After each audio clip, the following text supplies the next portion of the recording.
Back Road Ministry, the world premiere, Mr. Mahdi coming at you live and direct.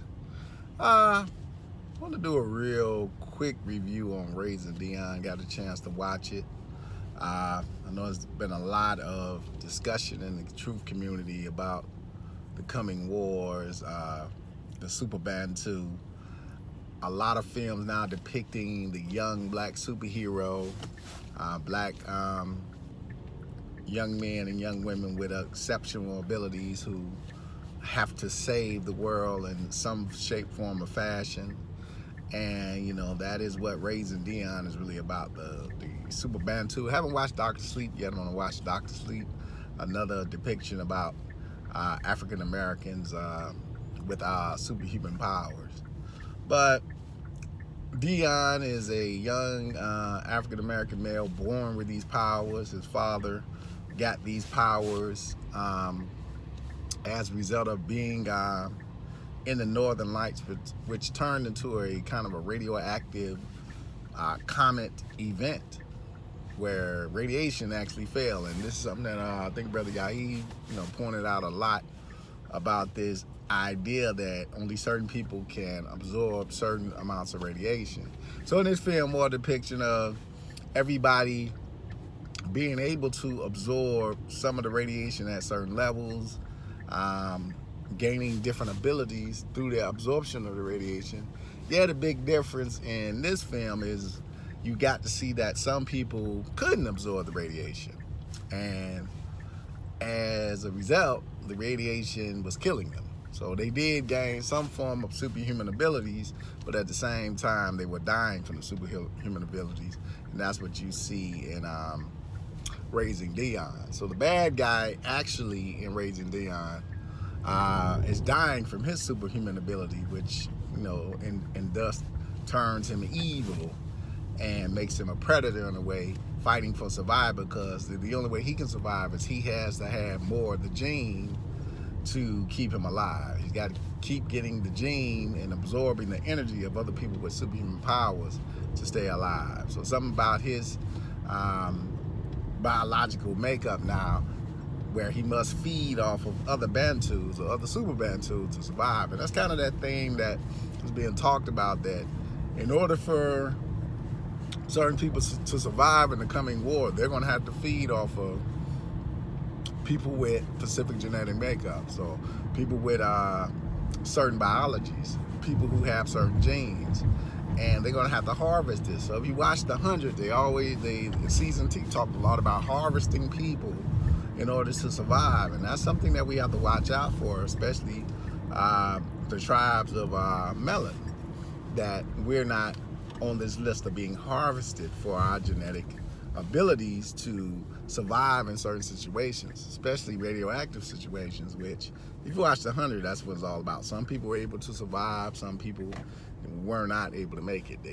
Their blood could not sustain the radiation levels. So Raising Dion is pretty much about, the Bantu father, Dion's father, Mark, being able to absorb this energy and pass this energy to his son. And he had, out of all the powers, he had the most powers. There was another young man who we probably will see in season 2, had the power of reading minds and could telepathy. He could speak telepathically to people. So that was his power, and we'll see more mixing of his power with the ultimate bad guy's power in probably season 2. Good show. I didn't like some of the agendas in the show. We see the agenda of the African American sister must have a Caucasian male. I did not like that they did not cast a friend, Mark's friend, as another African American male. I mean, I understand where you're going, but the world is a realistic place. And, this idea that, we can't have African-American male friends. It's always got to be, he's got a Caucasian male friend over here.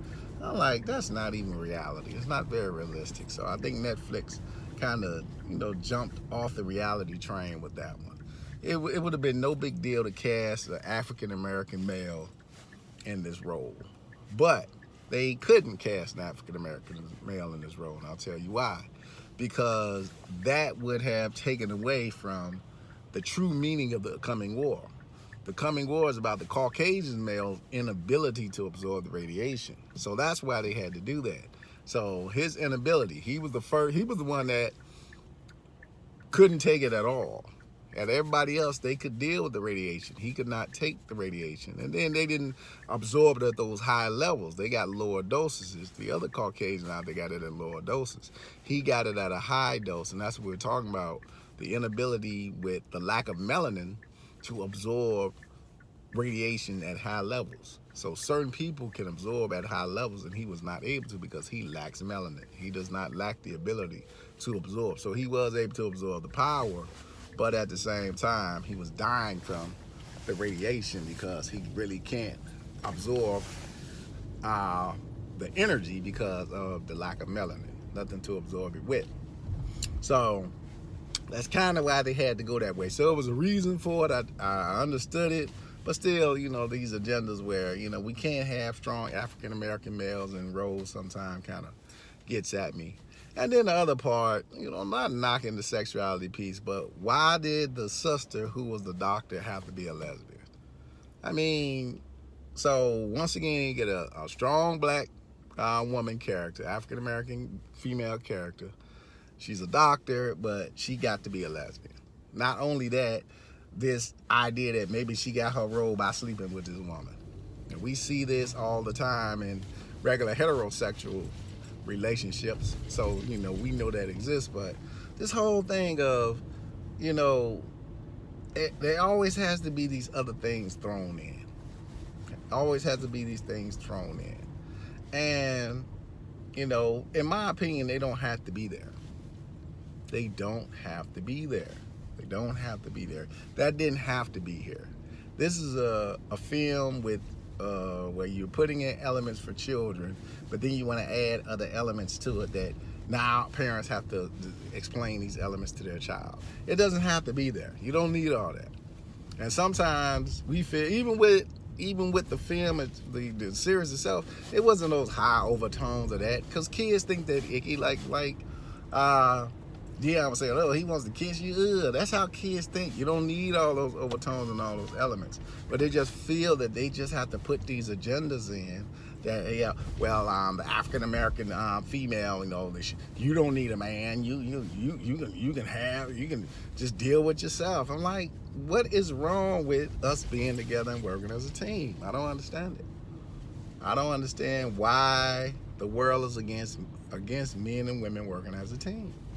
Because I thought the way they were going to go was the sister was going to be in the interracial relationship. Still would have had a little issue with it, but, you know, it made sense. They were at odds. I was thinking, hey, well, maybe they ended up in this relationship. But, you know, they had to go a whole nother route for agenda that did not have to be served. And it's only in our shows that they do this. It's never in anybody else's films that they throw all these agendas at you. But the African-American film, they got to throw 40, 50 agendas and try to get these agendas passed. And the African-American community is not in agreement with this stuff. They're not in agreement. They accept, but they're not in agreement. So leave that out of certain shows, especially shows with children. You don't have to put all that in there. Nobody really cares about that. Nobody really cares. She didn't have to have any relationship. We didn't care about that. But don't just mix it in for the sake of mixing it in. It becomes problematic, in my opinion. But all in all, good series. Did not like Alicia Wainwright as the lead. I thought she was just too over dramatic, too over the top, emotional when she didn't need to be fully emotional, lack of emotion when we needed the emotion. I don't think the sister's a good actress. I'm sorry, she's not a good actress. She's not a good actress, in my opinion. I think she needs some more Netflix films and a little chance to kind of, you know, get a little bit more experience. But I did not enjoy her acting at all. The young man that played Pat, he was okay, but a little bit over the top for me too. Too whiny. And then the arc worked, but with him being so whiny, it really didn't work. So I didn't like him in that role. I think they could have found somebody stronger. Um, Mark, the gentleman that played Mark, has been in a lot of different movies. Uh, I liked him in this movie. I have to say, I liked him in his movie. I like Michael in his movie. I'm not a fan of Michael, but I did like him in his movie. So this is one where I really liked his acting. I think he's matured. I think he's a much better actor. Didn't like him as Killmonger. I liked him, but he's over the top too. But I think he's starting to settle within his own. So I like Michael in this movie. I think he did a great job in this series. The thing that saved this series was the children. The kids saved this series. I'm gonna tell you why the kids saved this series. Because the kids took material that was not their strongest, special effects that was not the strongest, and they took this material and they made it work. They made it work. So you have to get a lot of credit to the young man played Dion. I don't know how many roles he's had, but he did an excellent job as Dion. You felt the character. He was a kid. You felt emotion, everything that went into it.